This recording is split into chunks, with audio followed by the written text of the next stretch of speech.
Alrighty, so today we are going to be talking about eating for brain health. So, all right, so first we'll start by just talking about what is brain health, which is the same as just what is body health, right? How are you showing up? Are you able to do the activities that you want to do? Do you have the energy that you want to have? Are you participating in life, and what's your quality of life look like? And so for the brain in particular, we gauge those by our memory, if we can concentrate, whether or not we have brain fog, which is a term that I hear a lot. So that's what we're thinking about when we talk about brain health. Okay, so this is a pictograph that I got from the Cleveland Clinic, if anyone likes it and wants to go look at it, but it encompasses multiple different aspects of our lifestyle that help us to maintain brain health. So obviously we have the nutrition aspect represented by the apple, which we'll be talking about today. The weights there are referring to exercise and moving our body. So we want to move our body every day in a way that serves us, and that can look different from everyone depending on your stage of life, but there's always a way that we can move our body. The little, what are those called, word bubbles, talk about social interaction, which I know, a lot of these things look different today than they did last year, but all of these things, the beauty of them is that they're all within our control. While they look different, they're all things that we have control of. So if we understand what they are, then we can figure out what that looks like for us now. So social interaction is still important. The chess piece, the knight there, is representing our mental fitness. So that is stress management, and also challenging our brain in different ways. And then the moon is representative of sleep. I saw a number of questions in the thread regarding sleep, and sleep is very important to our brain health, to our whole body health. And then the heart represents your medical care.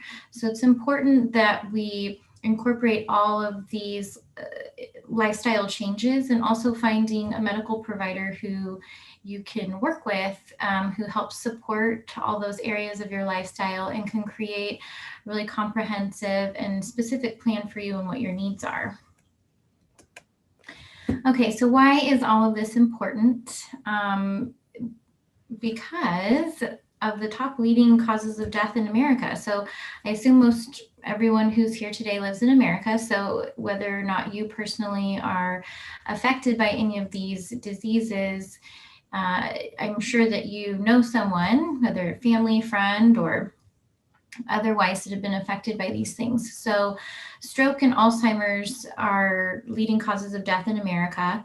Besides the morbidity that they cause, there's the morbidity and the mortality. It's the effect that it has on cost, so billions of dollars in medical care costs per year, but also the stress that puts not only on the patients, but the families that are affected by these diseases.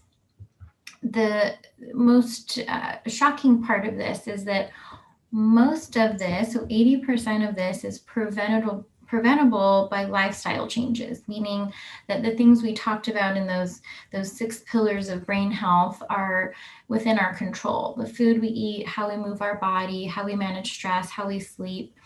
So the way that we can really empower ourselves is just knowledge about all of these areas, understanding our risk factors, and then what prevention actually means. So for eating for brain health, so this is perfect to talk about right after the cooking demonstration, because we can see it in action. But eating for brain health is the same as eating for heart health, eating for lung health, eating for whatever kind of health, because what's good for the body is going to be good for the brain.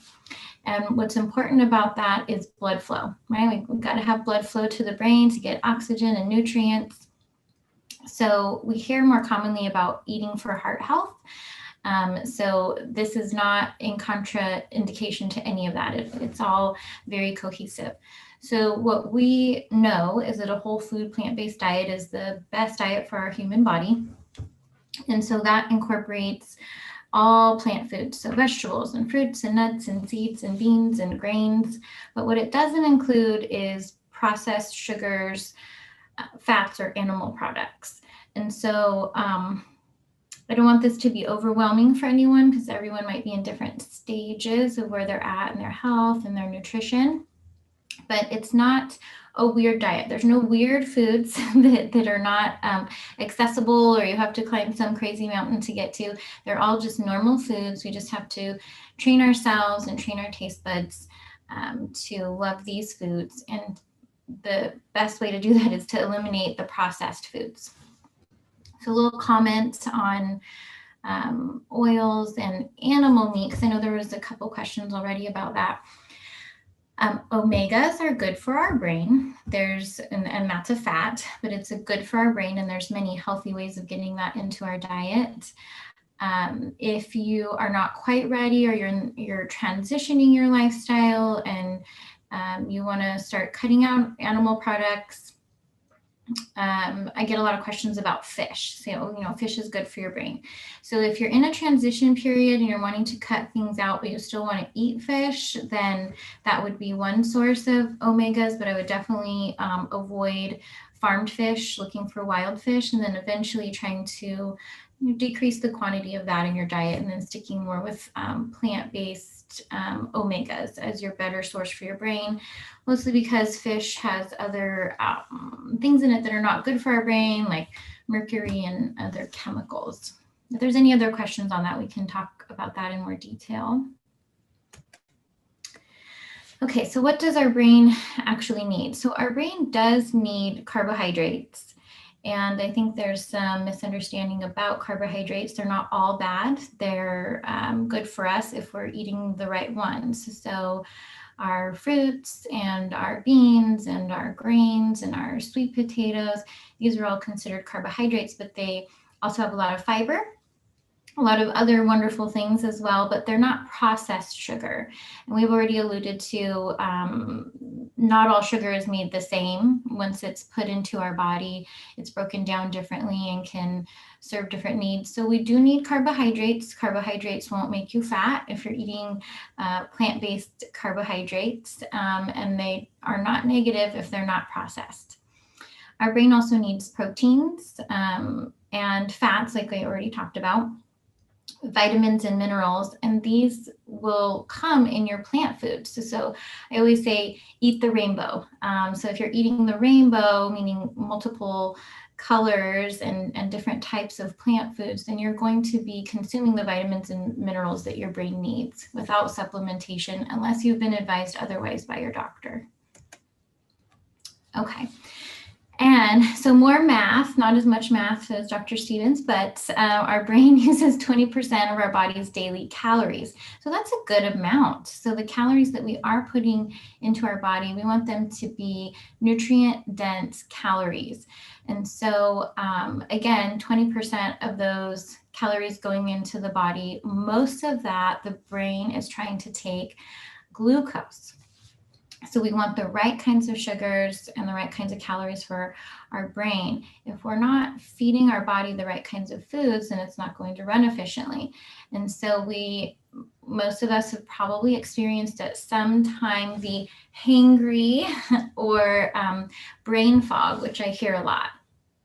And so this indicates that we just are not getting the proper kind of nutrients that we need. So if we're getting hangry, that has a lot to do with probably not eating at the right times, the right combination of foods, or maybe we're getting different sugars in our body that aren't serving us.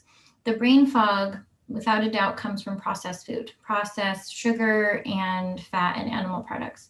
When we eliminate this, the brain fog goes away.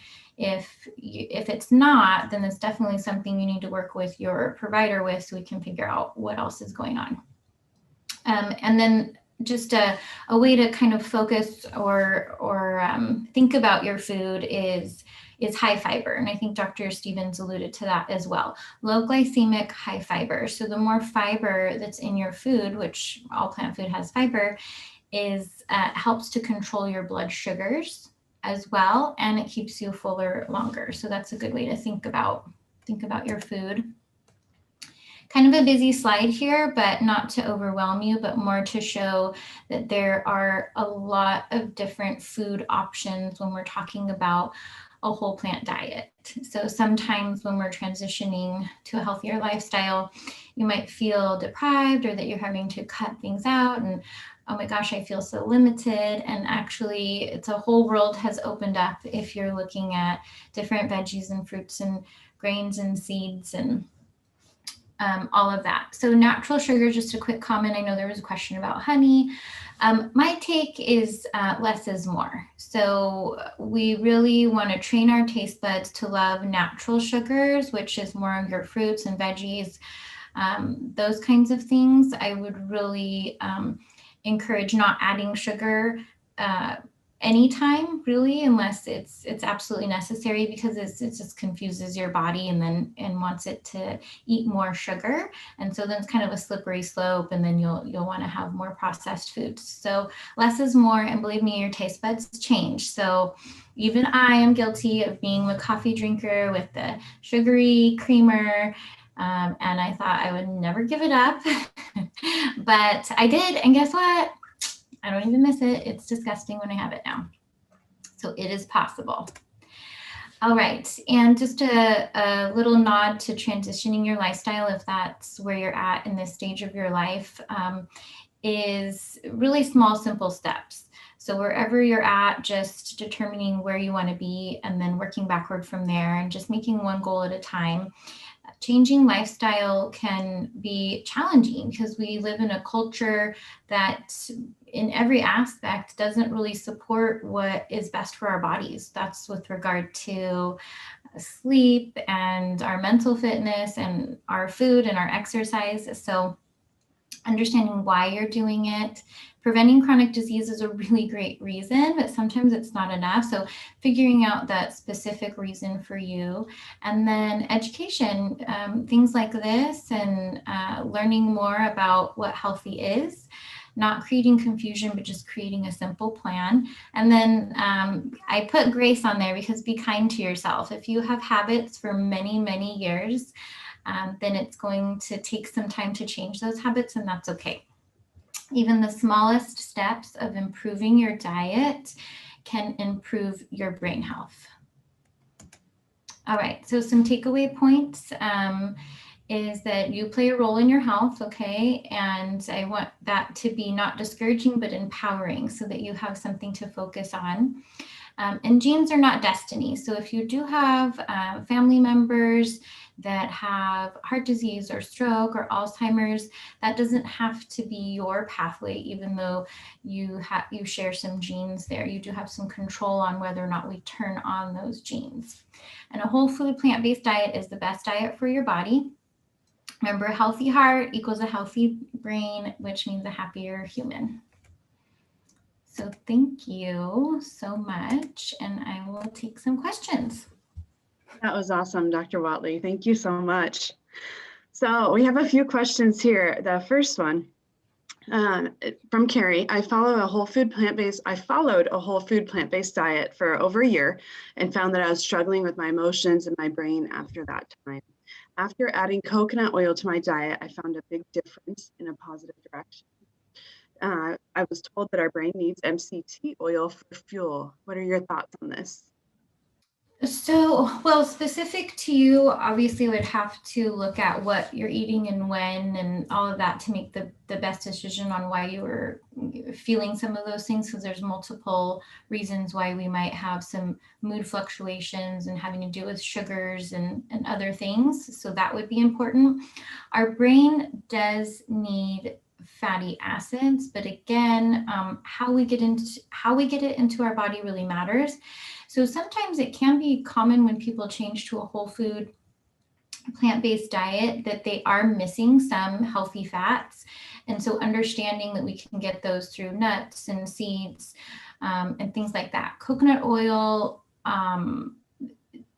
has been popular for different reasons, but really we have to look at the scientific research and what has been validated and who did the research and why and when and what did it really show. And at this stage, as of right now today, the benefits don't outweigh the risk because of what saturated fat does in other ways.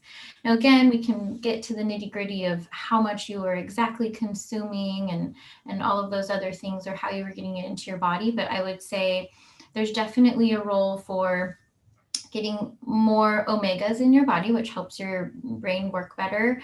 But we just have to be careful how we're getting it into our body. Great, thank you. And why are farmed fish not good? Farmed fish are not good because they're usually feeding them diets that are not their natural diet. For example, giving them a lot of processed grains and corn, and things that go into the fish's body. So then that is what we are consuming when we eat the fish. So that would be a number one reason to avoid it. Great. And as far as overall brain health, when would you suggest that people start paying attention to brain health? At what stage? When they start to lose memory, further in the process? What would you say? I think the day you're born, it's very important.